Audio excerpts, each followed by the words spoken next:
Welcome to the Talk Unmentionables podcast, an inclusive space for real, unfiltered conversations about topics we often shy away from. From confronting imposter syndrome and redefining your professional brand to navigating the complexities of marriage and parenthood to coping with grief. Each episode explores life's unmentionables with openness, empathy, and authenticity. This is a space where honesty meets growth.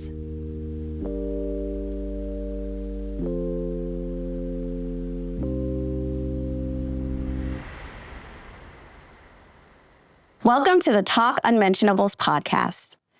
I'm your host, Deniece Daniels, and today I'm joined by Stephen C.W. Taylor, a devoted father, my good friend of almost 20 years, and the owner of Ubuntu Fine Art, a single artist photography gallery located in Germantown, Philadelphia. Stephen's approach to life and work is rooted in Ubuntu, our shared humanity, a principle he and his co-parent intentionally place at the center of raising their 9-year-old daughter. Stephen believes co-parenting is an evolving collaboration built on patience, respect, and care. Practices that don't always come easily when you're raising a child with someone you're no longer in a relationship with. Today, Stephen's going to give us a glimpse into his own co-parenting journey to help other parents navigate the sometimes messy, often challenging, but ultimately beautiful experience of raising a child together. Stephen, welcome. Thank you, Deniece. Ubuntu. I was just joking. Okay. What did I do wrong? Okay. Well, I'm glad that I got it right. You did. Before we dive into the deeper layers of co-parenting, I want to start by grounding us in the story, your story. When you think about your journey into fatherhood and eventually co-parenting, what were the values and experiences that shaped the way you wanted to show up as a parent? I think when we have children, we all have these ideas of what our children are going to age into, and we start parenting to what we expect them to be immediately, right? And I think I didn't necessarily take that approach. I was like, well, however she is, I have to conform to what she might need the best or she might need the most of.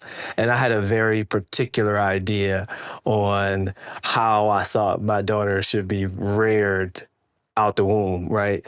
So like things like you don't get rewarded for things you're supposed to do, right? And I still hold that, but she's the only child. She gets rewarded for everything.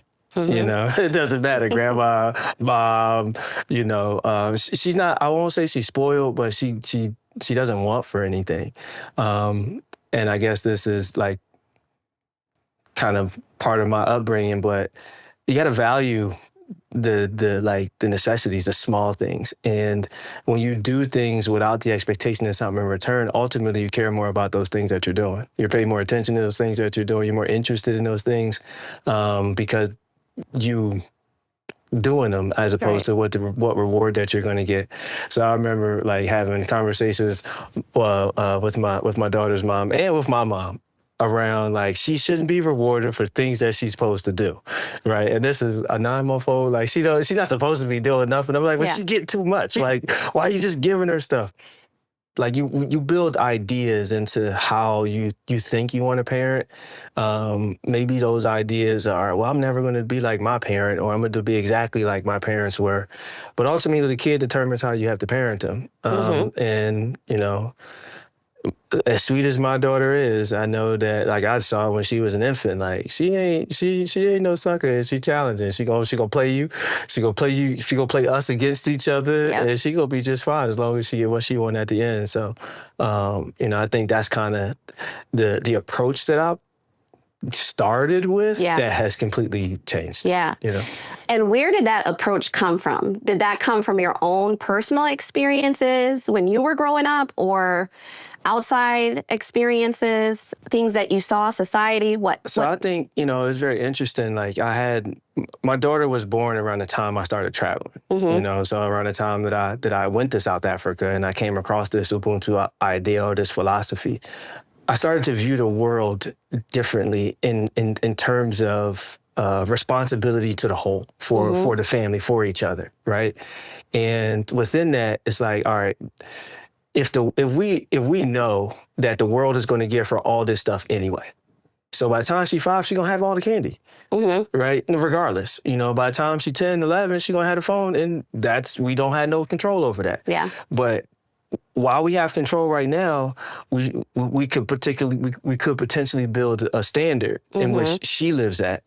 But if we don't all agree to that rigor, then it's just gonna be daddy's mean. Yeah. or daddy's not giving me what I want. And so I'm gonna just go over here to get what I want. And that's still kind of like that. Like, her mom is very demanding of her. I won't even, like, her mom don't play no games with it. But I don't give her stuff. And people be like, "Damn, you don't buy your daughter shit?" Oh, rarely. We do stuff. We take part in things, and like Five Below to her is Christmas. I love some Five Below. We go Five Below, and she racked up, and she get whatever she wants. So it's like, her mom took her to Billie Eilish concert. Her birthday's coming up, right? Okay. So she went to Billie. I was jealous. I was like, I want to go to Billie Eilish concert. I like Billie Eilish too. You and me both. Yeah, you know what I mean? So, again, these are the ideas that I had coming into it. And then where'd they come from? I don't know. I wasn't necessarily raised like that. I was raised very independently. My mom worked a lot. So it was oftentimes me and my older brother, together. By the time we latchkey kids, 2nd, 3rd grade, right? And Parker's my daughter's in 4th grade right now, and she get bussed and picked up every day, and she has a very catered way of living. She did something interesting the other day. I forget where we went. We got out the car, and it was this homeless man saying something or another. So she looked all crazy. And she walked around the back of the car. So I noticed it, and in my head, I was like, "Good job." And as we was walking back, I was starting to walk to the front of the car, and she's like, "Dad, I don't want to walk that way." And I said, "Okay, all right, let's walk this way then." You ain't as green as I thought you was. No doubt. So, I think that's more of that's the beauty in parenting, so to speak. It's like no matter how you think you parenting, they gonna be they their own people. Yeah. So we're raising small humans. We're not raising versions of ourselves. So no, that's such a good point.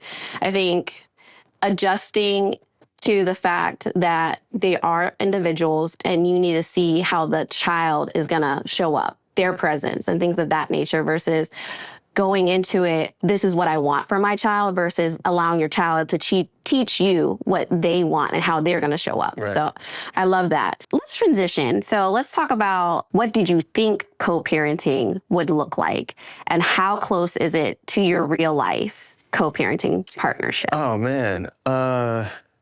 What I thought it would look like? You just do everything I say. Good luck with that. I'm right about everything. What do you mean?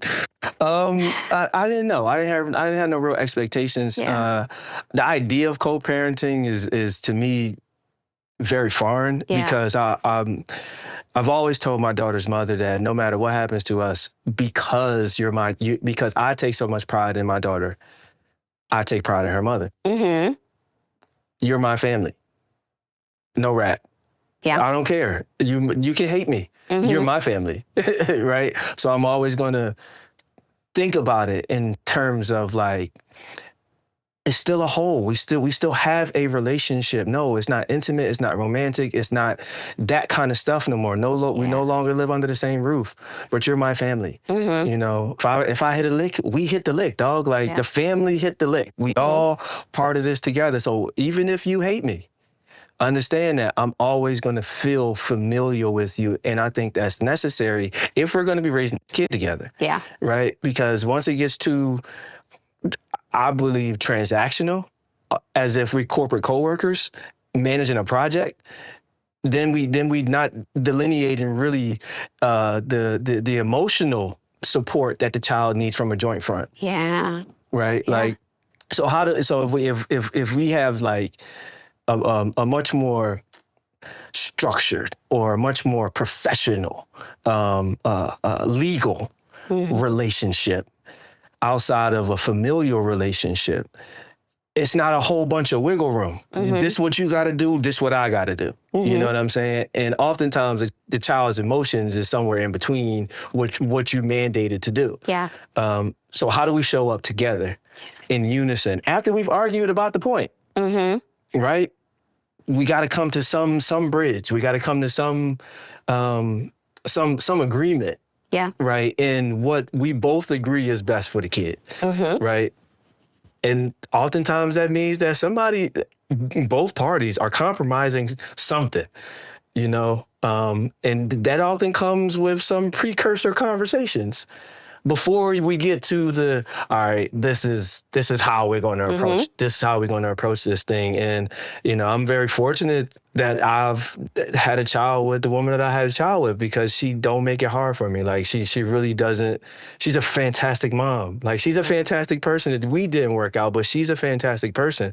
So I never want to diminish that. So I'm almost like, what's your mom say? Like, what'd she say? All right, well, I don't really agree with what she said, but we're gonna go with what she said until I can talk to her. Yeah. You know what I'm saying? So I'm not gonna pit her against her, you know, use the kid as a pawn and, you know, different kind of things like that. And fortunately, she doesn't either. You know what I mean? So when we decided to separate, we never like wrote down and said, all right, this is how we're gonna do it and this is what we're gonna do. By default, I had to step up a little more, you know, because we wasn't in the same house together no more, where I could just kind of sit around while she take care of Parker, you know. I had to, I got to go get her, you know. She's with me today, but I'm always made sure, like, I pick her up every day from school.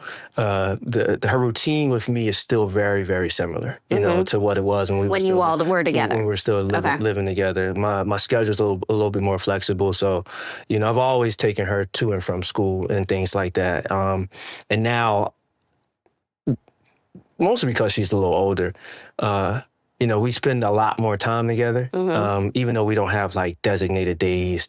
After school, we together, we do homework. Maybe she goes to dance, and maybe she doesn't go to dance. One really cool thing happened this weekend. She asked to come to the gallery with me, right? And she was there all day, and she was helping. And she didn't complain I was. And I said, who the hell is this? Because she asked. She was like, yo, Dad, can I come with you to work tomorrow? But I thought about it. I was like, sure, come on. All right, let's see. Because she's never really asked. And she asked, I'm like, all right. And then she was helpful. And then she was entertaining. Let me ask you, though. Did she ask for something at the end, or she intentionally came just wanting to come to work with you and help you? I don't know if she wanted to help me, but she didn't want to stay in the house. Okay. She normally has dance on a Saturday, but right now, another thing around children is sticking through with punishments. You know what I'm saying? That both the parents agree on, right? You know, so she got into a little bit of trouble, and you know, she's having some things take away from her. So she would generally be at dance on Saturdays, and dance is something that she really, really, really, really loves. And the dance studio that she goes to, dance school that she goes to, is right next door to the gallery. So she'll always pop in. Yeah. But this time she asked, and I talked to her mom after I took her back home, and she was like, I didn't know she asked. I was like, yeah, she said she wanted to come with me, so I said, let's go. But those kind of things, like, I was ready to end her punishment. I was ready, like, you cool, we gonna go back to dance. Her mom was like, no, she need a little longer. Yeah. And I was like, you sure? But she's doing so good right now. I was okay. She got it. She had to remind me. She was like, she was like, this was your idea. I'm like, you're right. Okay. I love that. In the things that you said, and when you talked about the co-parent or your co-parent and all this, what you just shared, there's just that mutual respect that really allows for that and gives you both enough wiggle room to be comfortable in the gray space. Yeah. And that's another thing that I want to touch on is you all are leaning into the gray space. Co-parenting is all gray space, and not making it so structured and, we have this list, and this is what your responsibilities are, and these are my responsibilities. It's there in the back of your mind, whether it's written down or not, but you're willing to deviate from that based on the situation or the dynamic in that moment is what I'm gathering. Yeah, absolutely. So my next question, in what ways has co-parenting been easier or harder than you imagined? I think it's been very good for the relationship of me and my partner parent or my co-parent. In what way? We've had to communicate more. Okay. We've had to talk to each other more. What time you gonna be home? These kind of things that maybe don't happen when you're together. The level of respect that has grown because of our distance from each other in physical space. Again, I didn't really know what it was going to be. I imagined, based on how we separated, it was going to be much tougher than it is now. But I think for her and I, because we never disliked each other, I think maybe we grew tired of each other, tired of our individual routines that contribute to the whole.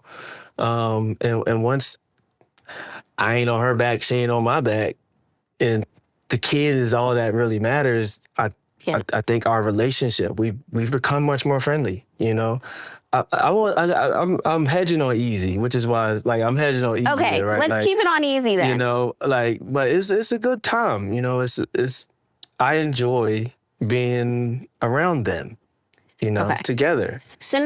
And I'm happy that you focus on the easy, but context. How long have you all been co-parenting? About a year now. Okay. Yeah, a little more. And how long were you all together prior to being co-parents, and were you married? We weren't married, and we were together for 8-9 years. Okay. So yeah. Okay. We got my longest relationship. You know, Parker's been part of our life for most of our relationship. You know, we got pregnant relatively early in our relationship. So. And I know your co-partner. Yeah. She's amazing. She is amazing. Shout out. How do you handle disagreements that feel deeply personal? We know they come up regardless of how respectful you are with one another, how much respect you have for one another, the relationship, the history. When that happens, how do you handle those disagreements? I know people going to be like, who is this boy? Who do you think he is? But I try not to take things personal, because most of the time, either you're right or it don't have nothing to do with me. You're right. And a lot of times she's right. Like, well, I can't take nothing personal if it's accurate. Right? It's a level of accountability, right? Yeah. So, you know, if somebody's telling me something which could lead to a disagreement that's personal, they're probably not wrong. There's some level of authenticity within that, or that's not my monkey. Right? All right, well, that really ain't got nothing. That's her shit. Yeah. So I'm gonna leave that over there. Leave that monkey on her back. And I'm not gonna respond to it in a certain kind of way, because it's gonna turn into an argument. Yeah. Right? It's gonna turn sour. Right? And when we do have arguments, unlike when we were together, it's like when you have an argument, you follow up immediately, you text and all that kind of jazz. When you're not together, sometimes it's best to just wait till the next day. Wait next week. I think that's something we need to take out of the book, regardless if you're together with your partner or not. Just take a minute, pause, and let your thoughts collect, reflect before you just react. Yeah. It's because oftentimes it's not it's an emotional response. It's not really personal. I'm taking what you're saying personally. Yeah. But what you're saying isn't a personal attack. Well, ultimately, what is the goal? The goal isn't how much you like me. Right? Or if you have an issue with me at any point in time, for me to be like, man, she got an issue with me. Okay. Are we doing through that issue what's necessary for our kids? So can we still communicate about an appointment if you mad at me? Yeah.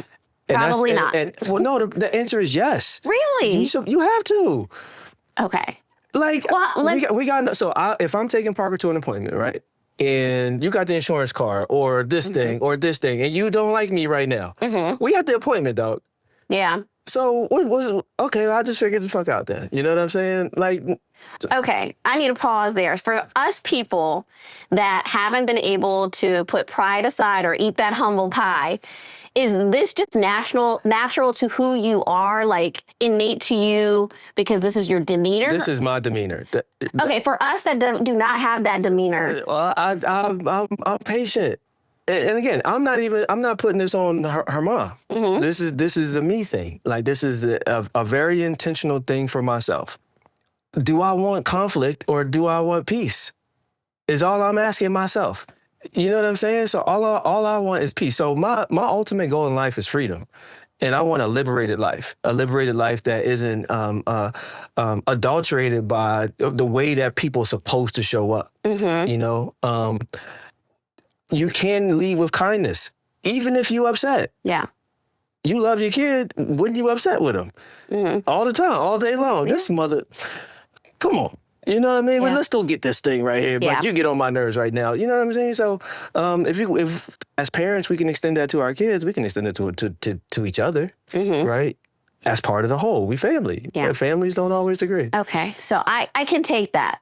Do I want conflict or do I want peace? I don't know if you use the word conflict, but if I just do that and say that mantra to myself, I think I can approach things a little bit differently in how my partner and I show up in parenting at times if we have different disagreements or things of that nature. And you also have to remember that as you learn things, you're going to be integrating them into your personality that's going to be integrated into this partner co-parenting relationship. Right? I'm actively seeking peace.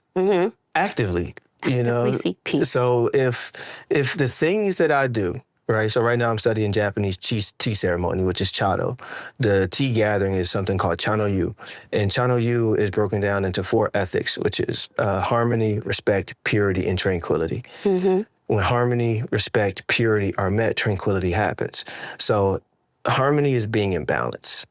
Am I in balance with myself? Am I in balance with my daughter's mother to care for our daughter? Do I respect my daughter? If I respect my daughter, I have to respect her mom. Yeah. I have to. If I disrespect her mom, I disrespect my daughter.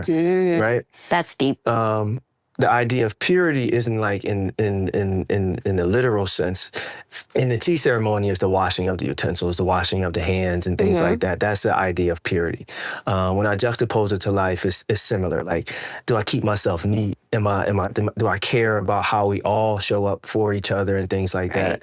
And then if those things are met with purity as an obscure, objective, tranquility happens. So that's peace.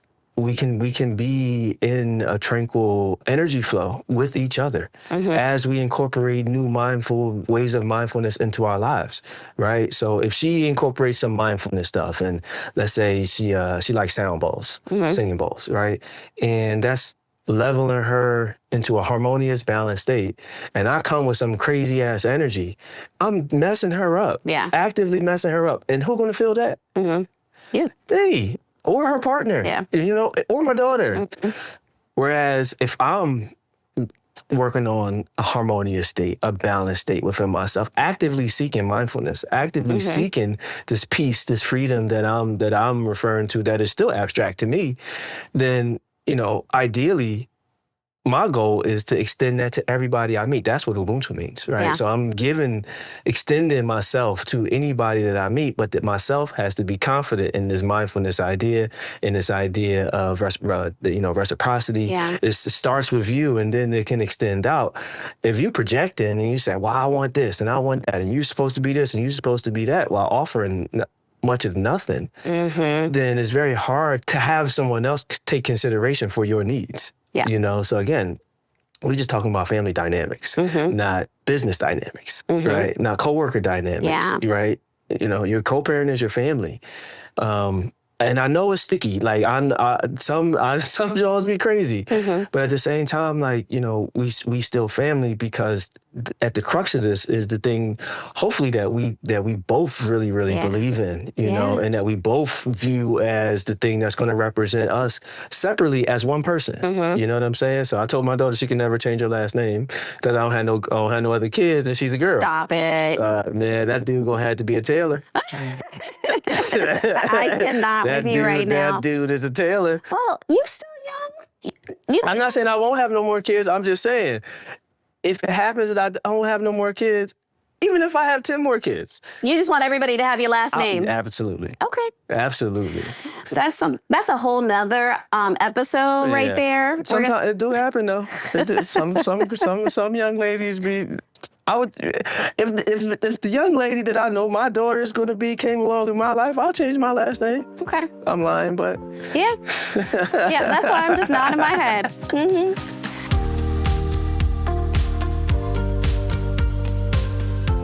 Whether you're seeking guidance for your business, your team, or your own professional development and personal growth, I would love to work with you one-on-one to help you achieve your goals and bring your vision to life.